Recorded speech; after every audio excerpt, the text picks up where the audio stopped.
it's, you know, there's nothing wrong with learning about Rome, but I feel like if that's the only shit you... So here's the thing. Even if you're like a return to tradition kind of guy, the Roman Empire fell. You know what didn't?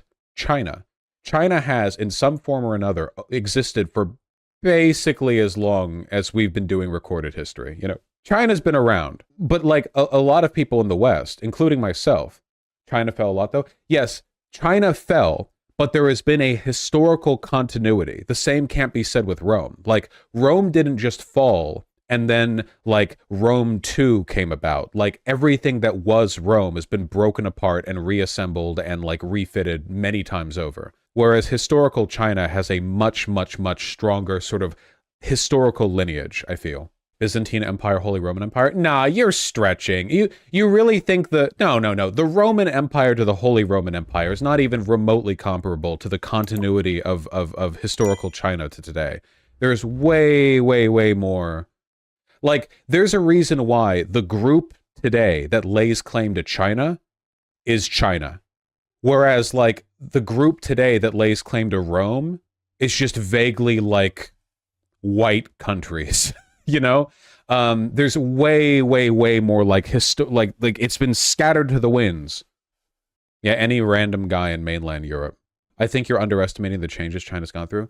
Man, why are people fighting me on this? This isn't like controversial. I know for a fact that people recognize that China is like there's a continuity in China that is very unique for the history that it's been around. I'm not making this up. Like, is this not like a well-regarded? Vaush, I can back you up. And yeah, the radical dino. Yeah, I'm not saying that it's literally like the same Chinese state, like forever. I'm just saying like the Roman Empire has undergone like way more fucking, you know, like you could say as much about Persia too, though. Well, no, I don't think so. Because who lays claim to Persia now? Iran? Kind of? A little bit? I mean, even then, like, it's a lot of territory. Can't believe you guys are fighting me on this. Yeah, the first Persian Empire was a huge area. Like, Iran is just a portion of it. How big did the Chinese Empire get? But the core? Yeah, but that's the thing with China, right? I feel like China has had way more... Here we go. Qing Dynasty compared to modern China. Like, isn't this interesting, considering the fact that China's been around for 50 trillion years? Like, I don't know. I feel like China has always had a fairly, like, distinct, not borders, but like the place on the map you'd refer to as China, I feel. Wait, Chinese Empire. Wait, what is this map? Timeline 755 to 1200 Easternized. Oh, this is an alternate history map. Okay, I was thinking, hold on. I know I'm not a scholar of Chinese history, but this doesn't look right to me. I'm pretty sure I would remember if they had conquered fucking Egypt. Okay. Man, the fact that you can look up something like Chinese Empire history and in the top results get the alternate history wiki is pretty fucked. That's really annoying. Yuan Dynasty, the largest version of China on modern day borders. Yeah, I don't know. This is pretty, like, close, right? You know? Like, comparing the Roman Empire to Italy is, like, very different. Look at peak Mongol Empire. Yeah, but nobody says Mongol Empire and means Chinese history. That's just when the Mongols controlled China. Like, that's not China. China was just part of the area they controlled. People don't go like, oh yeah, this was the time that China controlled like all of the fucking world, you know? To be fair, the Yuan were an extension of the Mongols. Well, that's how things work. I mean, the colonizers conquer an area, the broader empire falls, one of the like vassal states or whatever persists in its colonized form. Like the Romans did the same thing with Britain, but that doesn't mean that British history includes the Roman Empire. Like, oh yeah, here's the history of the UK, and it's like, you know, remember when the UK took Northern Africa? Yes, it does. What? So you're saying this is historical British territory and pointing at like Northern Africa because at some point Rome also controlled England? Yes, it's taught like that. Who teaches it like that? That's insane. They just shared a colonizer. Well, it does as far as Roman involvement in Britain. Yeah, but that doesn't mean that Britain controlled Northern Africa. That means Rome controlled both Britain and Northern Africa. They teach it like that in China? Well, I don't know. I'm not Chinese. All right, whatever. I'm right. Radical Dino said I'm right. Either way, everyone should learn more. Yeah. Previous kingdoms in place we call China are not China. China is to those kingdoms what Rome is to Italy now. I don't think that's true.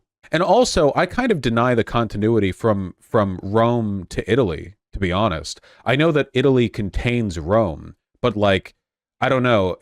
I feel like there's an incredibly tenuous link there in a lot of cases, except for some like historical monuments.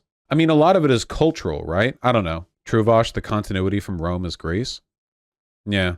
Holy Roman Empire is pretty cringe, IMO. True. Why is this picture so low res? Whatever. Having higher resolution would not help this fucking situation.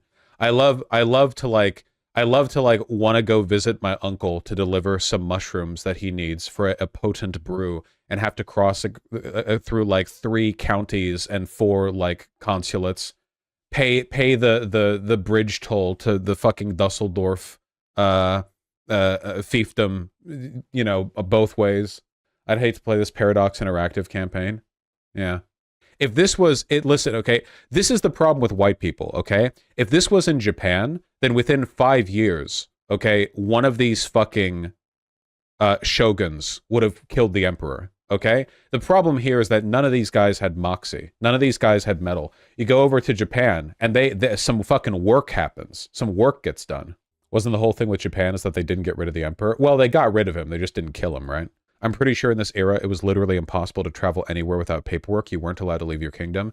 I actually read once an article that posited that the Holy Roman Empire is actually like the precursor to the modern nation state, because the fact that things were split up to this extent and people were this finicky about their like local fiefdom county borders means that like this was the first time in Europe that this level of concern over like hyper, like micro level bureaucracy, fiddling, nationality, territory, blah, blah, was really taken seriously. I don't know if that's true, but I did read an article saying it. So maybe that's bullshit. I don't know. It was hugely bureaucratic too. Yeah, I'm sure it was very efficient. How do we get in this topic? All feudal states look like this internally. In the HRE, the top level was just very weak. That makes sense, yeah, because even in like England at the time, there would have been like 50 million like little counts and so on all over the place, and you know, all these little like lords and fiefdoms and stuff. But they had a king kind of, you know, holding things together. Whereas in the HRE, it was a little wackier. Phew! God damn. There's my Paradox campaign. Love to go to war with my neighbor who controls a territory of 3.8 acres, who's also my like inbred half-brother, with my army of 6 crossbowmen, 2 of whom I'm also related to. Jesus.